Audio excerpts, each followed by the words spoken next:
Hi friends, ഒരിക്കൽ കൂടി ചാനലിലേക്ക് സ്വാഗതം. ഇന്ന് നമ്മൾക്ക് Kochi university of science and ടെക്നോളജിയുടെ ലീഗൽ സ്റ്റഡീസിനെ പറ്റിയുള്ള LLB കോഴ്സിനെ പറ്റിയുള്ള ഒരു അപ്ഡേറ്റ് ആണ് കേട്ടോ.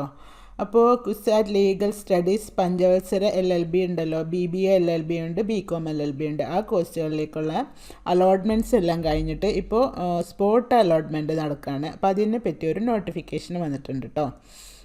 കൊച്ചി ശാസ്ത്ര സാങ്കേതിക സർവകലാശാല സ്കൂൾ ഓഫ് ലീഗൽ സ്റ്റഡീസ് നടത്തുന്ന പഞ്ചവത്സര BBA BCom LLB കോഴ്സുകളിൽ ഒഴിവുള്ള സീറ്റുകളിലേക്ക് സ്പോട്ട് അഡ്മിഷൻ നടത്തുന്നതിനായി ക്വിസാറ്റ് കാറ്റ് റാങ്കിൽ ഉൾപ്പെട്ടിട്ടുള്ള അപേക്ഷകർ രജിസ്റ്റർ ചെയ്യേണ്ടതാണ്. അപ്പോൾ രജിസ്റ്റർ ചെയ്യേണ്ടത് ക്വിസാറ്റ് കാറ്റ് റാങ്ക് ലിസ്റ്റിൽ ഉൾപ്പെട്ടവരായിരിക്കണം. റാങ്ക് ലിസ്റ്റിൽ ഉൾപ്പെട്ടവരുടെ ഹോം പേജിൽ ലഭിക്കുന്ന ലിങ്ക് വഴി 2020 ഡിസംബർ 2 5 മണിക്കുള്ളിൽ രജിസ്ട്രേഷൻ പൂർത്തിയാക്കുന്നവരെ മാത്രമേ തുടർന്നുള്ള അഡ്മിഷന് പരിഗണിക്കുകയുള്ളൂ. അപ്പോൾ ഹോം പേജിലൊക്കെ ആയിക്കഴിഞ്ഞാൽ അതിനുള്ള രജിസ്റ്റർ ചെയ്യാനുള്ള സ്പോട്ടിന് രജിസ്റ്റർ ചെയ്യാനുള്ള ലിങ്ക് ഉണ്ടാവും. അതുവഴി 2 5 മണിക്കുള്ളിൽ രജിസ്റ്റർ ചെയ്യുന്നവർ മാത്രമേ സ്പോട്ടിന് പരിഗണിക്കൂ. രജിസ്റ്റർ ചെയ്തവർക്കുള്ള സ്പോട്ട് അലോട്ട്മെൻറ്റ് ഡിസംബർ 4, 5 തീയതികളിലായി നടത്തുന്നതാണ്. അപ്പോൾ അത് ക്ലിയർ ആണല്ലോ അല്ലേ. ഇനി നമുക്കതിൻ്റെ ഇൻസ്ട്രക്ഷൻസ് ടു കാൻഡിഡേറ്റ്സ് ഒക്കെ നോക്കാം. First spot admission to BBA LLB and BCom LLB programs. Spot admission to the vacant seats of BBA LLB and BCom LLB of Kochi University is scheduled to be conducted on 4th and 5th of December 2020 through online mode. ഓൺലൈനായിട്ടാണ് നടത്താമെന്ന് പറഞ്ഞിട്ടുണ്ട്. Registration for the same will be open up to 5 PM on 2nd. അത് നമ്മൾ already കണ്ടതാണ്.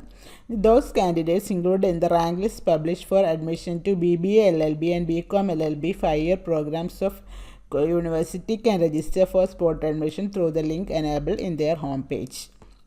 അത് നമ്മൾ നേരത്തെ കണ്ടത് തന്നെയാണ്. റാങ്ക് ലിസ്റ്റിലുള്ളവർക്കാണ് അവർക്ക് അവരുടെ ഹോം പേജിൽ സ്പോട്ടിന് രജിസ്റ്റർ ചെയ്യാനുള്ള ലിങ്ക് ഉണ്ടാവുക. The registered candidates will be called for an online meeting in the order of their rank and they will be considered for admission to the vacant seats on the base of their eligibility. റാങ്കിൻ്റെ ബേസിസിലായിരിക്കും online മീറ്റിങ്ങിന് time slot കൊടുക്കുകയും online meeting conduct ചെയ്യുകയൊക്കെ ചെയ്യുക. The details of online meeting along with the meeting link will be sent to the registered email address of the candidates. Email അഡ്രസ്സിൽ മീറ്റിങ്ങിനുള്ള link Google meet ആയിരിക്കും കയറും, അത് വരും.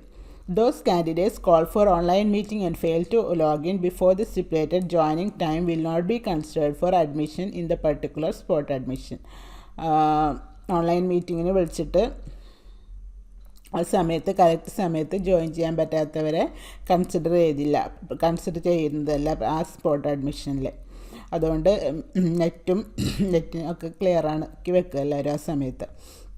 If allotted, candidates need to upload or mail the stipulated certificates and remit the prescribed fee that day itself. Allotment കിട്ടിക്കഴിഞ്ഞാൽ same day തന്നെ certificates upload ചെയ്യും, ഫീ പേ ചെയ്യും ഒക്കെ ചെയ്യേണ്ടി വരും. If failed to do so, the allotment given to the candidate will be cancelled and he or she will not be considered for further spot admission. അങ്ങനെ allotment കിട്ടിയിട്ട് join ചെയ്തില്ലെങ്കിൽ allotment കിട്ടുകയുമില്ല, മറ്റുള്ള ബാക്കി അലോട്ട്മെൻറ്റിലൊന്നും കൺസിഡർ ചെയ്യുമില്ല. അപ്പോൾ ഇതാണ് LLBയുടെ സ്പോട്ട് അലോട്ട്മെൻറ്റിനെ പറ്റിയുള്ള update. അപ്പോൾ എല്ലാവരും കുറേ പേരൊക്കെ വെയിറ്റിംഗ് ആയിരുന്നു LLBയുടെ അഡ്മിഷൻ പ്രൊസീജിയറിനെ പറ്റി. ഇനിയും സീറ്റൊക്കെ കിട്ടാൻ കുറേ പേർക്ക് ആഗ്രഹം ഉണ്ടായിരുന്നു. അപ്പോൾ അവർക്കൊക്കെ ഇത് യൂസ്ഫുള്ളായെന്ന് വിചാരിക്കുന്നു. അപ്പോൾ യൂസ്ഫുള്ളായാൽ നിങ്ങൾ ലൈക്ക് ചെയ്യും, കമൻറ്റ് ചെയ്യും ഒക്കെ ചെയ്യാം കേട്ടോ. പിന്നെ ഫ്രണ്ട്സിന് ഷെയർ ചെയ്യാൻ മറക്കരുത്. പിന്നെ ചാനൽ സബ്സ്ക്രൈബ് ചെയ്യാത്തവരൊക്കെ സബ്സ്ക്രൈബും ചെയ്യാം. പിന്നെ നോട്ടിഫിക്കേഷൻസ് എല്ലാം കിട്ടാനായി, അപ്ഡേറ്റ്സ് എല്ലാം കിട്ടാനായി ബെൽ ബട്ടണും പ്രസ് ചെയ്യാം കേട്ടോ. അപ്പോൾ പുതിയ അപ്ഡേറ്റ്സ് കഴിഞ്ഞാൽ അടുത്ത വീഡിയോ വരാം. അതുവരേക്കും ബൈ.